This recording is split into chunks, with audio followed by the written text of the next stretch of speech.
Hi, how are you? Good, how are you? Right, but your flat looks amazing.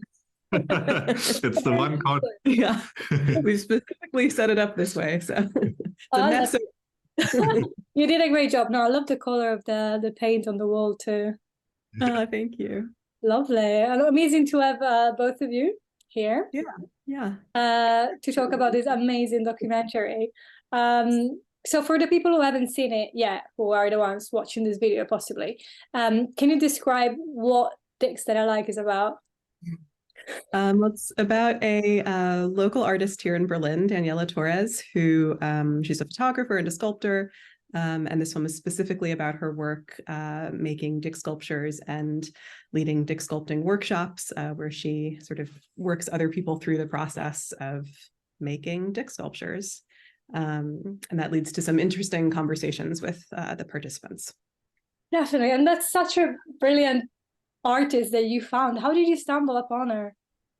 Well, she had become a little bit sort of notorious in Berlin, especially in these like expat and immigrant circles where people keep sort of passing around, links to her workshops.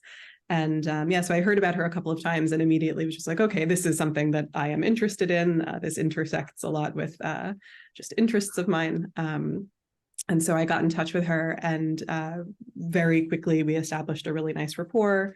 We were sort of very simpatico right away, and wanted to collaborate on something pretty immediately. So she's been something of a muse for me. Amazing. So Yeah. is it dicks in response to people who act like dicks, or is it also like dick pics? Like, is it a kind of a catch-all?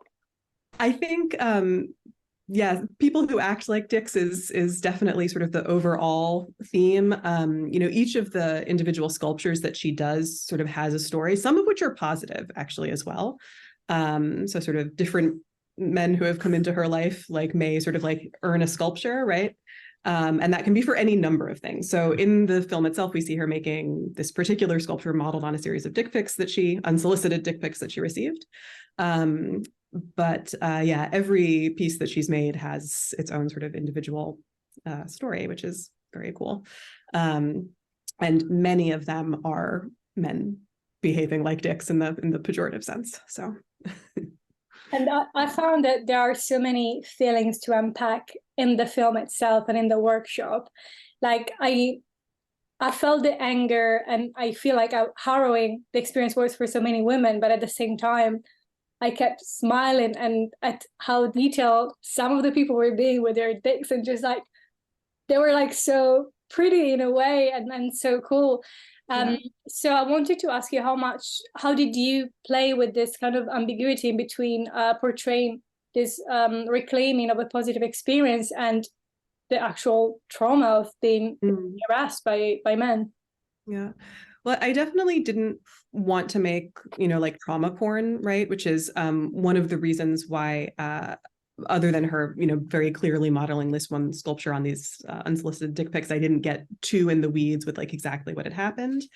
And so I think a lot of it is about being able to find not just sort of the humor in sort of awful things that can happen, but also sort of turning a female gaze onto the male body and sort of objectifying the male body and male anatomy in kind of very similar ways to how the female body has so often been objectified by male artists. And part of that is actually finding the beauty in those objects, right? Like, when we see classical paintings of female nudes, like those are beautiful paintings. And I think to turn the female eye on the male body in a similar way is one way of kind of reclaiming a certain amount of power over men, right? Like turning men into objects, not necessarily in a negative way, but in a way that we can say, like, okay, let's gaze upon men's bodies in the same way that women's bodies have so often been gazed upon. You Does that? definitely convey that message, because like I feel I'm very interested in photography, and I've had endless conversation with people who take pictures of naked women, and then they say like, I say, why don't you take pictures of naked men? And they're like, oh, because the woman, like the female body is beautiful. And it's like, you're saying that as a straight man, but like, you Yeah, know, men are also beautiful. And yeah. also like that, because it's so complicated with objectifying the body, because obviously you don't want to do the same, but I feel like in your film none of the women seem ill-intended. They all have like, they're doing it in very good faith. They're doing something that they like, which I also think is that why you chose it to be the title? Oh, absolutely. So, I mean, there's a few things that I want to comment on with what you said.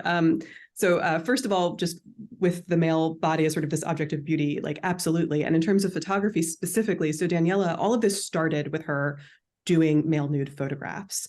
And they're really beautiful. And that was initially sort of what drew me to her work, is she's just an amazing photographer. And I just kind of want to plug that. And she has this very uniquely like feminine gaze that she places onto the male nudes when she does these photo series. But yeah, coming back to the women in the workshop specifically, everybody had a different sort of reason for being there and sort of a different inspiration for the penis that they were sculpting. And it was all in all sort of this very like joyful experience. Like we touched on a lot of like difficult topics, but all in all, it was like a really just fun atmosphere. And so the title in particular came from, there's this one line that one of the participants, Elsine, says where, she's sort of talking about, how angry people get sometimes just when you broach these subjects, right? And in this kind of defiant way, she says, but, why don't I sculpt a dick of mine that I like? And so it's sort of a sort of grammatically simplified take on this really like just fun sentence that she says at the end of this, not rant exactly, but expression of frustration with culture and how we relate to genitalia. And yeah, I thought she was great. I felt myself like trying to clap at that. Like, I think she's so fun. The right kind of anger. And I was going to say, have you tried to sculpt your dick? But I think I spot something behind you. I did. Yeah, I was invited to do the workshop afterwards. Daniela invited me and I was like, oh yes, absolutely. And so, yeah, I did one a few months ago. And it's funny because she tells you that they're going to shrink by about 10%. So you sort of have to factor that in. And so everyone ends up with like, just like these wild sizes because you're like, well, it's going to shrink by 10%. So that means like you're trying to like do this math in your head. And but no, it's actually, it's here now anytime people come over. And it's a good side. Like, they're also like so beautiful once they're glazed. I feel like the final shot in your film is just so beautiful. The light, it's really well shot. And I wanted to ask you about documentaries in general, because obviously the festival got a lot of fiction and not that many documentaries, but I love it as a format. Is that a kind of a format that you work with usually, and why? So this was actually my first film. Okay. Yeah. So I came out of film studies, so in academia. So I worked with film a lot in other ways and sort of my career. But this was my first time stepping behind the camera as a film director. And it wasn't a hard choice to start with documentary. And since then, I have some other documentary ideas that I'm working on. I've shot a music video recently, but the two projects that I'm most actively working on right now are actually fiction. That said, I do love documentary, and as a screener for film festivals myself, I find that I'm often drawn to documentary as a viewer as well. So I don't know if that answers the question very well. Yeah, definitely. And I wanted to ask you, because I think you mentioned that when you met Daniela, there was this affinity. Like, do you often work, or do you find yourself drawn to topics about like women and gender and this kind of issues? Yeah, absolutely. A lot of my academic work had to do with portrayals of women, and especially of female friendship in film, in narrative film often, but also in documentary. And so when I set out to sort of start becoming a filmmaker myself, I knew that gender was always going to be like my main focus, right? And with Daniela specifically, like we just kind of had this immediate affinity with each other, both as like women working in the arts, but also as immigrant women in Germany working in the arts. So she's from Ecuador, I'm from the US. And so we both have this experience of coming to Germany as non-Germans in this new place, and yeah, just a lot of overlap on a lot of things. On a personal level, I did live in Frankfurt for 3 years, and the German bureaucracy is not your friend. So I understand the challenge. Absolutely. So I wanted to ask you, what are you working on next? What kind of project? You mentioned features. Can you tell me more? Well, both shorts, but I'm working on 2 narrative shorts, both comedies. One is, I guess, what I would call a sexual assault comedy, which sounds quite harsh, but I think it's very much inspired by dicks that I like, actually, about sort of trying to find ways of coping with just the very sort of the heaviness that growing up under patriarchy, sort of this burden that is constantly on all of our shoulders, and sort of finding ways to deal with that and to live with that and to live a good life with that always hanging over you. And fundamentally, that one is very much about female friendship. And so it's a coming of age story set at art school, about coping with patriarchy and sexism. But yes, it is very much a comedy, a coming of age comedy. And then I'm also working on a improvised comedy about like a couple in their 30s, and that one's a little more in the works. But yeah, hopefully we're shooting the first one next year.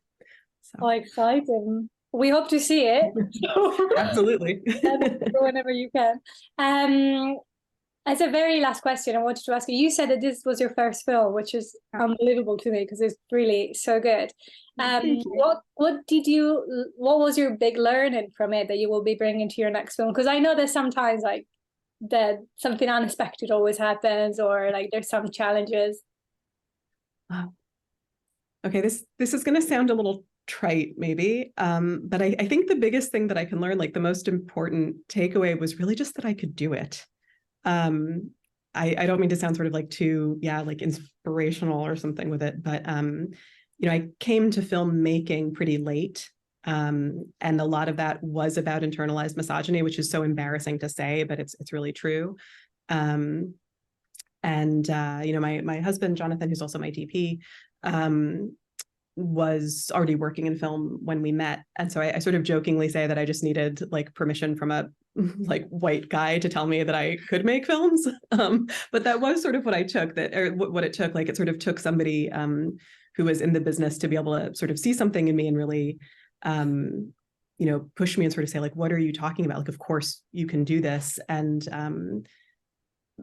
just sort of having him believe in me was really amazing. And so in doing that, I was like, oh, okay, he was right. I was being like way too self-critical and way too, in my own head and really holding myself back. And now I know that I can do it. And I've started to like actually think of myself as a director, which, it's really, I get to sort of do this thing that I have always loved from afar. So sounds like you found a really good man in Jonathan, and you're a creative partnership between the two of you. Yeah. So that's amazing. I don't know if you want to say anything about your experience on this film. Yeah, I mean, it's interesting, I think, because really, I think my position as a DP in a documentary setting is always going to be to kind of take a step back and like not intrude in most formats. And I think that was especially important in this situation where we like shot this all-female workshop, and like I think it was very important to kind of build trust before we started shooting, particularly in this case. For sure. I'm sure you did well in trading this difficult situation. Well, thanks for this amazing film. Unfortunately, we have to wrap it up now, but it was really great, and we look forward to screening it.